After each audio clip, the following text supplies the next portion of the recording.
वह हालात के बेरहम दहारे में खुद एक कानून शिकन था।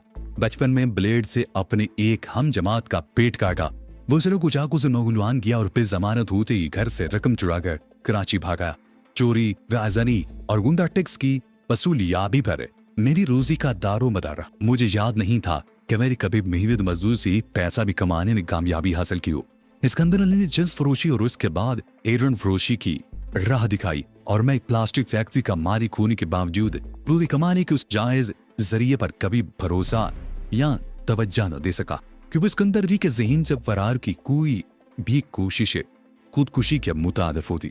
लेकिन मुझे ये गवारा नहीं था कि कानून चिकन होने के बावजूद मैं किसी मुल्क दुश्मन साजिश का आलाकार बन। जराइम पेशा होने के बावजूद इबुल वतनी के बारे में मेरा अपना एक मायार था।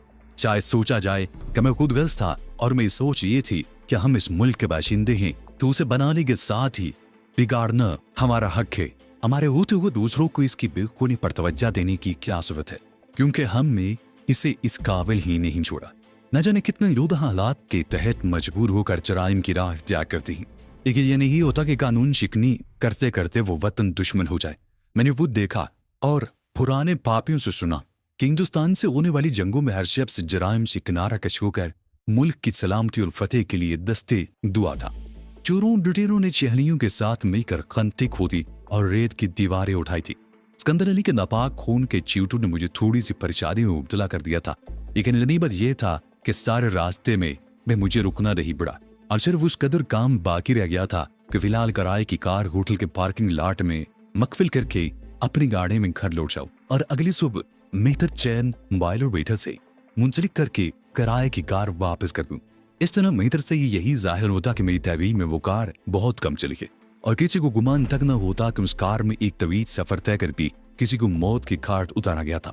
उससे बेस्तर में बारहा खून रेजी से 2-4 हो चुका था। उनमें से बतेरे अपने जिस्मों पर मेरे जख्मों की निशानियां सजाए जिंदा थे, लेकिन अपने तमाम तर बेखौफी और कानून शिकनी के बावजूद मेरे हाथ कभी किसी कत्ल का इर्तिकाब नहीं हुआ था। लेकिन अजीब बात यह थी कि सोचे समझे कत्ल का मेरे दिल पर जरा भी बोझ नहीं था। शायद उसकी वजह यह रही हो कि मैं ज़हनी तौर पर हमेशा कत्लो गारतगिरी पर आमादा रहा हूँ, लेकिन सिकंदर अली के मामले में कुछ दूसरे असबाब भी कार फरमाते, जिन दिनों चारों अपनी छोटी मोटी मुजरमाना सरगर्मियों के बावजूद तंग दस्ती के दूर से गुजर रहे थे। उस वक्त सिकंदर ने बजाते खुद सामने आए बगैर हमें एक मुस्तकिल काम की पेशकश की थी और फिर नहायत पुरअसरार तौर पर हमारे गिर्द उसका जाल मजबूत होता चला गया था कि हम उसकी जात से वाकिफ हुए बगैर उसकी आवाज की कैदी बनते चले गए थे। उस दौरान में हमेशा ही उसका बराह रास्त मुझसे प्राप्त रहा, लेकिन मैं कोशिश के बावजूद ये बात नजरअंदाज न कर सका कि उसका रवैया अहानत अमेज हुआ करता था, जैसे उसकी निगाहों में मेरी जात की कोई वक़्त न हो। और शायद ना कि उस जख्म ही ने इब्तिदा में मुझे बागियाना खतूत पर सोचने पर उकसाया और मैं उसे खत्म करके उसके गैर कानूनी धंधे पर काबूज होने के सुनहरी ख्वाब देखने लगा। मेरा ये ख्वाब जिस कदर दिलकश था उसी कदर दुश्वार भी था, लेकिन मैंने उसे दोहरे इंतजाम पर आमादा कर लिया और मुझे अहकामात जारी चलता और मैं बदली हुई आवाज में वो हदायत जहांगीर तक पहुंचा देता। जहांगीर बेचारा हमेशा उस वक्त फहमी में मुब्तला रहा कि हम चारों में उसे बड़ा मुकर्रर कर दिया गया है और मैंने भी बारहा इस्तियाल अंगेज लम्हात आ जाने के बावजूद कभी उसे ये जताने की कोशिश नहीं की कि उसका सारा भरम मेरी वजह से कायम है। फरदादा हकीकत वो मुझे थी को जवाब देगी। सिकंदर अली के काम की सबसे बड़ी खूबी ये थी कि मुसलसल एक लाइन पर चल रहा था। न जाने वो कब से जहर व मंशियात फराहम कर रहा था, लेकिन जब से हम चारों उसके चुंगल में फंसे थे मुसलसल 7 बरस तक शहर व जरस ही बांटते रहे। उस दौरान में लुत्फुर रहमान नामी एक दलाल ने हमारा माल बेचकर पूरे 2 लाख की रकम उड़ाने की कोशिश की। हालांकि जहांगीर ने वो रकम अपनी तरह से अदा कर दी थी, लेकिन सिकंदर अली ने उस मामले को नजरअंदाज नहीं किया और लुत्फुर रहमान बेदर्दी के साथ मार डाला गया था। उस वाकये ने जहां बाजार में लोगों पर धाक बिठा दी, वहां हम चारों पर भी अपने लदीदा बाज के दहशत में इजाफा हो गया। फिर सोचे समझे वो सूबे के तहत बाजार में चर्च का बहरान पैदा करके एरन मुतारफ करवाएगी। फोन करवाए राब्ते की बजाय ट्रांसमीटर देर इस्तेमाल आ गए। ऐसा मालूम होता था जैसे मनसूबाबंदी के तहत काम को अचानक बढ़ाने का फैसला कर लिया गया हो। मुझे D1 का मनसब मिल गया, जहांगीर D2 हो गया, लेकिन ये तरक्कियां B4 को रास ना आ सकी। गजाला बेकाल के फंक्शन में मैंने सिकंदर अली की माइक्रोफोन पर गूंजती ख्वाबनाक आवाज पहचान दी और एक जरा सी इत्तफाक ने उसका बरसों का तियस्म भर भर में तबाह करके रख दिया था। उस पर हाथ डालने के लिए शायद मैं कुछ दिन इंतजार करता, क्योंकि उसको मकान से मिलने वाले इशारों से यह जाहिर हो गया था कि हमें लतलीकुल अनान नजर आने के बावजूद सिकंदर अली आजाद नहीं था। कि अपनी कारकर्दगी के लिए किसी और खुद जवाबदेह था। लेकिन उसी असना में तारिक के बेहुवाना कत्ल ने मुझे मुश्किल कर दिया। पहले मुझे वो वहूम सा ख्याल था, लेकिन सीवन ने उसकी तस्दीक कर दी कि तारिक सिकंदर की इमा पर ही मारा गया था। होटल के पार्किंग लाड में दाखिले के 2 रास्ते थे, जिनमें से एक निस्बतन नीम तारीख था। शायद उठी नुमाइकान ने अपनी अकामती हिस्से में आने वाले मुअज़्ज़िज़ ग्राहकों की अमूमी नफ्सियात को मद्देनजर रखते हुए वो एहतमाम किया था, क्योंकि उनकी बेतेरी सरगर्मियां राजदारी की मुत्तकाजी थी। कौन किसके साथ वहां आया और कब निशात के चंदे में गुजार का वापस लौटा, उसका शुमार शायद गागों और सरपरस्तों के जाती राजों में होता था। इनकी राजदारी इंतजामिया की इखलाकी फ़राइज़ में शामिल थी, मगर उस वक्त मेरे लिए पुनीम रोशन रास्ता एक नेहमत से कम नहीं था। घर की तरफ दौड़ते हुए मुझे रास्ते में ही थकान का एहसास होने लगा। जब तक मैं खतरात में घिरा हुआ था, ज़हीम गर बस एक ही धुन सवार थी कि किसी तरह अपना मिशन पूरा करके बाहिफाजत घर पहुंच जाऊं। मिशन पूरा हो चुका था। तारिक की कत्ल के जिम्मेदार को मैंने आसानी के साथ मौत के घाट उतार दिया था और एक ऐसे आदमी को राह से हटा दिया था जो बरसों के राब्ते के नतीजे में शायद मुझसे बहुत ज्यादा वाकिफ हो चुका था। जब उसकी तरह रवाना हुआ तो मुझे ख्याल था कि उसके मनसब में इजाफा हो चुका है, लेकिन उससे सामना होने के बाद जब उसकी जुबानी मुझे यह मालूम हुआ कि मेरी नकबजनी के बायस वो माजूल किया जा चुका है, तो मुझे जी मुसर्रत हुई कि उसे जिक्र जाने की कोशिशों में मुझे खातर ख्वाह कामयाबी हुई थी। मैं जल्द अज जल्द घर पहुंचकर ताज़ा पानी से गुसल करके थकान से छुटकारा हासिल करना चाहता था, ताकि सुकून से अपनी उस वक्त की कार्रवाइयों का जायजा लेकर आइंदा के लिए अपना लाहे अमल त्याग कर सकूं। फिर मैं अपने लिबास पर लगी हुई खून की चंद छोटे छोटे धब्बे बुलादमीन की निगाहों में नहीं लाबस आता था। त्याजा घर में कार से उतरते ही ब्रीफ केस लेकर सीधा अंदर घुस गया। गुस्साखाने में सबसे पहले मैंने नकली मूछे और सूती टोपी को आग लगाकर उनकी राख नाली में बहाई। फिर कपड़ों से खून के दाग धो डाले, जिनकी सिकंदर अली बरसों एक रोग की तरह मेरी जान से चिमटा रहा। लेकिन मरने के बाद उसका खून तक उस कदर फीका साबित हुआ कि साबुन का पहला हाथ लगते ही साफ हो गया और वो निशातों से छुटकारे के बाद गुसल में मसरूफ हो गया। लिबास तब्दील करके मैं बाहर आया तो ख्वाबगाह के दरवाजे पर बूढ़ी खादमा मेरी मुंतज़िर थी। उसे खाने के बारे में तदयास करने के बाद बताया कि मेरी गैर हाजिरी में 3 मरतबा जागीर का फोन आया था। मेरे लिए यह समझ दुश्वार नहीं था कि जंजीर पाबंदी हटने के बारे में मुझे इतला देने के लिए बेचैन था। लिहाजा खादमा को खाना लगाने की अदायत देकर रुखसत करने के बाद मैं फोन पर उसका नंबर मिलाने लगा। तुम कहाँ गायब थे सारा दिन? मेरी आवाज सुनते ही उसने बुरगुलोस ले जाए मैं सवाल किया। ना दफ्तर में दोबारा पता था, न घर में कुछ मालूम था। मुझे तो तशवीश हो गई थी तुम्हारे बारे में। मैं हंस पड़ा। न खासा सक जान यूं चुप छुपाते नहीं जाऊंगा। कुछ दिलों से खौफ आने लगा यार। रिसीवर पर उसकी आवाज ही में उभी। वैसे खुशखबरी थी तुम्हारे लिए, तुम पर से पाबंदियां हटा दी गई, लेकिन तुम जरा होशियार ही रहना, कहीं किसी खतरनाक चक्कर में न फंस जाओ। कैसा चक्कर? मैंने अनजान बनकर सवाल किया। अपनी तो जिंदगी ही चक्कर में गुजर रही है। मुलाकात होगी तो बताऊंगा, फिलहाल तुम स्टैंड बाय रहोगे। उस दूसरी राजदाराना लहजे में कहा। मालूम होता है भाभी घर पर नहीं है, जो इस कदर खुल खिलाकर बात कर रही। मैंने मादी तेज लहजे में कहा, कल एक पार्टी में जाना है, वार रूख खोले कपड़ों का ढेर लगा बैठी है। तुम जरा मुताज रहना, मेरे बारे में तुम्हारे मुंह से कोई उल्टी सीधी बात निकल गई तो मुझे संभालना मुश्किल हो जाएगा। उस वक्त क्या कह रही थी तुमसे? तुम्हारे गुमनाम दुश्मनों की ही बात हो रही थी। खैर, वो मेरी बात काट कर जल्दी से बोला। वो तुमसे जरूर बात करेगी। उसका ख्याल है कि गहरी दोस्ती के नाते से तुम मुझे राह रास्त पर लाने में कामयाब हो जाओगे। मुझे कैसे बताऊंगा मेरी उलझनी क्या है? हो सके तो कल दिन में कुछ वक्त निकाल कर मुझसे मिल दो। दोपहर का खाना तुम्हारे ही साथ खाऊंगा। मेरी तजवीज़ उसे बहुत पसंद आई। अभी शाम मेरा गजादा से मिलने का प्रोग्राम था और उसे किसी पार्टी में शिरकत करना थी। लिहाजा उस प्रोग्राम के साथ हमारी गुफ्तगू खत्म हो गई और मैं खाने के कमरे की तरफ चल दिया। रोजमर्रा गला उलाज से फारिग होकर मैं बिस्तर पर दराज हुआ, लेकिन बहुत सी गुटियां अभी तक उलझी हुई थी। मैं फौज से ऊपर जो 2 भी गिरोह की सरबराह थे, बहुत ज्यादा मोहतात मालूम होते थे। सिकंदर लीगी बेनकाब होने का खतरा महसूस करते ही उसे माजूर करके गूशा नशीनी इख्तियार करने पर मजबूर कर दिया। उसकी इख्तियारात आर्जी तौर पर मुझे और सीवन को मुश्तरका तौर पर सौंप दिए गए थे, लेकिन मुझे कुछ इल्म नहीं था कि मैं किसके लिए काम करूंगा। सीवन मेरे सामने था, लेकिन उससे भी ज्यादा मालूमात हासिल होने की उम्मीद नहीं थी, क्योंकि बहरान सिकंदर अली का महतहत था और उसने अपने कॉटेज में मैं रूबरू जो कुछ बताया वो बड़ी हद तक नाकाफी था। लंबर ट्रेड अकाउंट के हवाले पर रकम वसूल करने वाले बैंकार पर हाथ डाला जाता तो शायद वो भी कुछ न बता सकता। एनिजोला के हवाले से मिलने वाली पेशा और औरत परवीन सीवन की मामूली आलाकार थी। A2, B1 और B2 के फोन नंबरों से वाकिफ होने के बावजूद मैं सिकंदर अली से कुछ भी नहीं उगलवा सका था।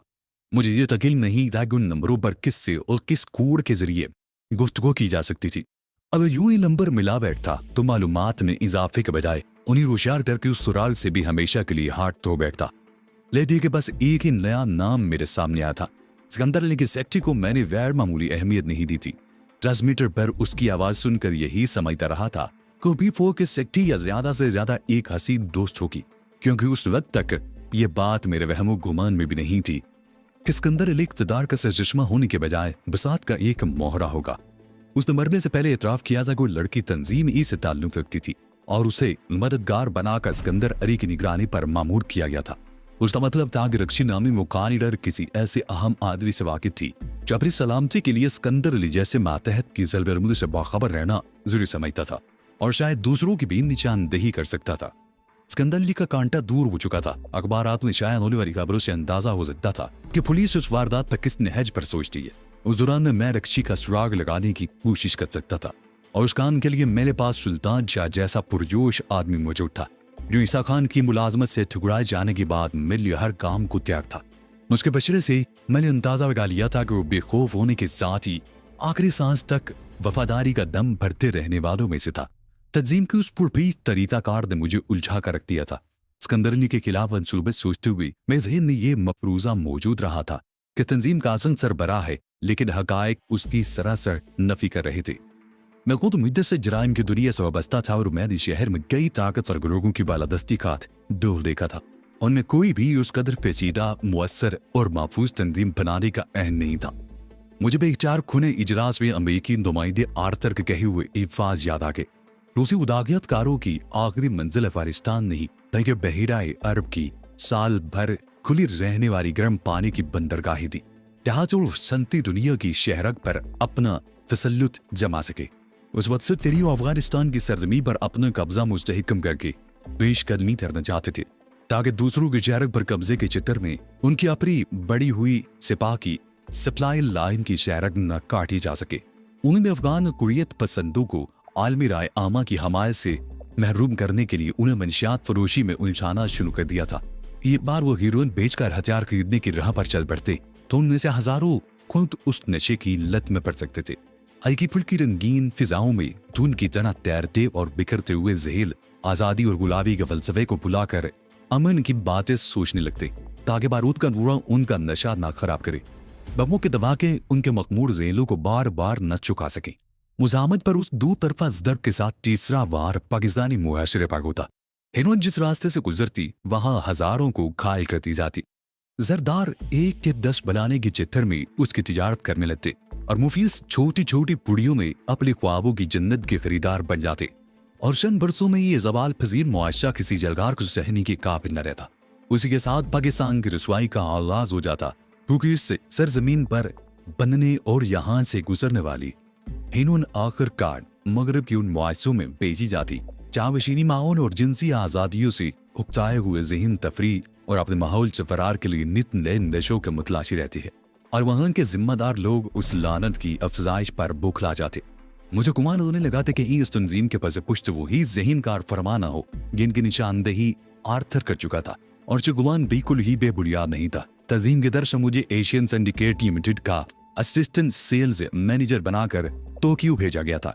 जहाज पर मगरिब से आने वाली वीरा लायड ने हालैंड की फर्म एचले हाउस की नुमाइंदे के तौर पर मुझसे हीरोइन का नमूना वसूल किया था और फिर उस कॉन्फ्रेंस में इंतिशाफ हुआ कि जर्मन केमिस्ट डॉक्टर डाल्टन को मोमिन खाल की मदद के लिए आमादा करने वाली वीरा लायड नावी एक अंग्रेज लड़की थी जो डॉक्टर डाल्टन की गिरफ्तारी के बाद लापता हो गई। ये सब कड़ियां एक खास समत की निशानदेही कर रही थी। मैं जिस कदर सोचता रहा उस कदर परेशान होता चला गया। रात की इस तन्हाई में मेरे नजदीक एक बार फिर वही मोड़ आ गया था। आर्थर नूरचोल्स ने जो कुछ बताया, अगर वो दुष्ट था तो मामला बहुत संगीन हो गया था। उनके पास मुशाहिदे और तजुर्बे थे, लेकिन मेरे पास ऐसी कड़ियां थी जो उनके तजिये की तस्दीक करती थी। बेख्तियार मेरा दी चाह के उस वक्त बिस्तर छोड़ दूं और किसी जिम्मेदार अफसर के सामने सब कुछ उगलता चला जाऊं। जब कानून का नफाज करने वाले इदारे पूरी कुव्वत के साथ हरकत में आएगी तो तंजीम के मामूली कारिंदों से उसके बड़ों तक किसी को नहीं अमान मिल सकेगी। मेरे असाब पर उस ख्याल के जेरे असर काफी देर तक नशा सछाया रहा। मैं दिल में इम्कानी कार्रवाइयों और उनके नताज के बारे में सोचता रहा, मगर फिर अचानक मुझे उन दो समाजी कारकुनों का इबरतनाक हशर याद आ गया जो गुलबाज अफान का नाम लिए बगैर हमेशा उसके अड्डे के खिलाफ मुहिम चलाते रहे थे और फिर अपने इलाके के थाने के इंचार्ज की शह पर रकम थोक कर छापे की कार्रवाई में शरीक होने की हमाकत कर बैठे थे। इंचार्ज बत्ते में कमी के मामले में गुलबाज खान को गिरना चाहता था। ख्याल अचानक ही उसके ज़हन में कानून की बालादस्ती का तस्वुर पैदा हो गया। फिर जब 1.5 लाख की बात खत्म करके इलाके के SHO की बालादस्ती तस्लीम कर ली गई तो दफात में रद्दो बदल हुई। गुलबाज खान जमानत पर रिहा हो गया और उसके रिहा होते ही उसके हवारियों ने एक समाली कारकुन को उस बुरी तरह मारा कि उसकी एक टांग तोड़ डाली। दूसरे की मोटरसाइकिल को एक नवालूम तेज रफ्तार कार ने उस बुरी तरह टक्कर मारी कि वो लहू लहल होकर अस्पताल जा पहुंचा और इलाका पुलिस ने नक्शे अमन के खतरे के लिए इन दोनों को अस्पताल ही में हिरासत में ले लिया, क्योंकि पुलिस को खदशा था कि वो उन इत्तफाकी असाक को अपने पुराने दुश्मन गुलबाज खान के खिलाफ मुहिम का बहाना बनाकर अमन व अमन में खलल डालने की कोशिश करेंगे। मेरा सारा जोश ठंडा पड़ दिया। मैं जिस किसी को अपनी कुथा सुलाता वो इरवन फरोशों में किसी बड़ी साजिश के इम्कान को नजरअंदाज करके मुझे सिकंदर अली जैसे मुअज़्ज़ज़ और हर दिल अजीज शहरी के कत्ल के इल्जाम में अंदर करा देता और बेतफ्तीश के रवायती अंदाज में मेरी वो दुर्गत बनाई जाती कि बुलवतनी का सारा खुमार हिरन हो जाता। कानून से मदद लेने की राह मजदूर थी मगर मेरे हाथ खुले हुए थे। मेरी किसी की मदद के बगैर सिकंदर अली को ठिकाने लगा दिया था। अब तक मेरी मुहिम साथ इक़्तिदार के लिए थी जिसमें तारिक के कत्ल की इंतकाम का जज्बा भी शामिल हो गया था। मगर अब मैंने अहद कर लिया था कि तस्लीम में रहते हुए अपनी जात को हर शुबे से बाला रखकर उसकी जड़ें काटता रहूंगा और अपनी जब ने आए हुए किसी शख्स को माफ नहीं करूंगा। सिकंदर को वाजूल के तलजीम के बड़े अपने घरों में मुतमईन थे। उसने तारिक लाहू से अपनी हिफाजती साथ की बुनियादें मजबूत करने की कोशिश की थी, लेकिन मेरे हाथों कसम फुसी के आलम में मारा जा चुका था। ये खबर जल्द या बदेर उन बड़ों को मिल ही जा रही थी, लेकिन मुझे ख्याल आया कि आवाजों से काम चलाने वाले उन सफाक भेड़ियों को क्यों न एक आवाज ही की इसरार में मुब्तला करके खौफजदा किया जाए। खौफजदा होने के बाद उनसे ऐसी हवाकतों का इत्तिकाब हो सकता था जो यकीनी तौर पर मेरे लिए मददगार साबित होती। इस वक्त तक मेरे पास जो कुछ मालूमात थी उनके मुताबिक सबसे बड़ी शख्सियत A2 की हो सकती थी। मुझे यकीन था कि उस गुमनाम शख्स की तरफ से B4 के कत्ल की खबर सुनकर उसकी नींद जरूर उड़ जाएगी। वो सिकंदर अली के मकान से मिले हुए 4 नंबर जुबानी याद थे, लेकिन फिर भी मैंने एहतियातन वो कागज देख लिया जिस पर नंबर लिखे हुए थे और फिर फोन पर लाहौर का वो नंबर मिलाने लगा। लाहौर की एशियन सिंडिकेट लिमिटेड के हवाले से न जाने क्यों मुझे पूरा यकीन था कि बाद हिस्सों पर मुश्तमिल वो नंबर लाहौर ही का होगा। उसे बेशतर मैं उन नंबरों पर इसलिए किसी से बात करने से गुरेज करता रहा कि मेरे पास कोई मौजू नहीं था और ना मैं ये जानता था कि उन नंबरों पर किसी मखसूस आदमी से बात करने के लिए कौन सा कोड मुकर्रर था। लेकिन सिकंदर अली के कत्ल के बाद मैं बासानी एक शख्स के तौर पर बात कर सकता था। उस पर ज्यादा से ज्यादा एक ही खतरा था कि आइंदा के लिए उस फोन नंबर का इस्तेमाल तर्क किया जा सकता था, लेकिन कोई खतरा मोल लिए बगैर पेशकदमी भी मुमकिन नहीं थी। दूसरी घंटी पर मीन के कुमार जबोजल एक निस्वारी आवाज ने फोन रिसीव किया। बेख्तियार मेरी निगाह टाइम पीस पर गई तो वहां 11 बजने वाले थे, जिसका मतलब था कि लाहौर में बाकी सोने का वक्त हो गया था। साथ मौजूद मेरे शाइस्ता लहजे में सवाई तरतू दानिस्ता वो नाम इस्तेमाल किया, क्योंकि पंजाब में ये लफ्ज नामों के साथ बकसरत इस्तेमाल होता था और फिर मेरे मकसद के लिए वो नाम जू मानी भी था। लेकिन फोन पर के राफितों के औरत की आवाज सुनकर मैं उलझन में पड़ गया था। अगर महज आवाज की बुनियाद पर कोई राय कायम करना होती तो मैं बोलने वाली को 100% खानादार खातून करार देता। यहाँ इस नाम का कोई बंदा नहीं रहता। पंजाबी दबो लहजे में उर्दू बोलते हुए जवाब दिया गया। आपने किस नंबर पर फोन किया है? नींद खराब किए जाने के बावजूद उसके लहजे में नागवारी पैदा नहीं हुई थी। मैंने नंबर दोहरा दिया। सिकंदर साहब ने कल ही मुझे ये नंबर दिया था, उनसे खास बात करना थी। नंबर तो यही है। रिश्वारी आवाज में तशवीश पैदा हो गई, शायद कोई गलत फहमी हुई है।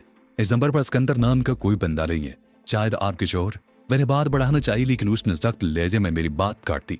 एक बारी मैंने कह दिया कि यहाँ कोई नहीं है, इस घर में कोई मर्द नहीं रहता, मेहरबानी करो और आप तंग न करना। न बूढ़ी और ब्लड प्रेशर के मरीज आओ। शायद रिसीवर हाथ मुताबिक मेरी तरफ से सिलसिला मुनक़ता होने का इंतजार कर रही थी। तो जब मैंने मायूसाना अंदाज में गहरा सांस लेकर रिसीवर रखा तो मैं अजीन उस नाकामी को कबूल करने की तैयार नहीं था। और उसे जो कुछ कहा शायद सच्ची था। वो बूढ़ी ब्लड प्रेशर की मरीजा और एक घरेलू औरत थी। पकाओ ने उसके वहां कोई मर्द नहीं रहता था। फिर वो कौन था जो उस नंबर पर A2 के तौर पर बात करता था? सिकंदर की डायरी में खुफिया तौर पर लिखा हुआ वो नंबर यकीनी तौर पर अहम था, लेकिन मैं उसकी अहमियत दरियाफ्त करने में नाकाम रहा था। मुझे ख्याल आया कि कहीं वो नंबर किसी और शहर का ना हो और मैं फौरन ही पिंडी का कोड डायल करते वो नंबर मिलाने लगा।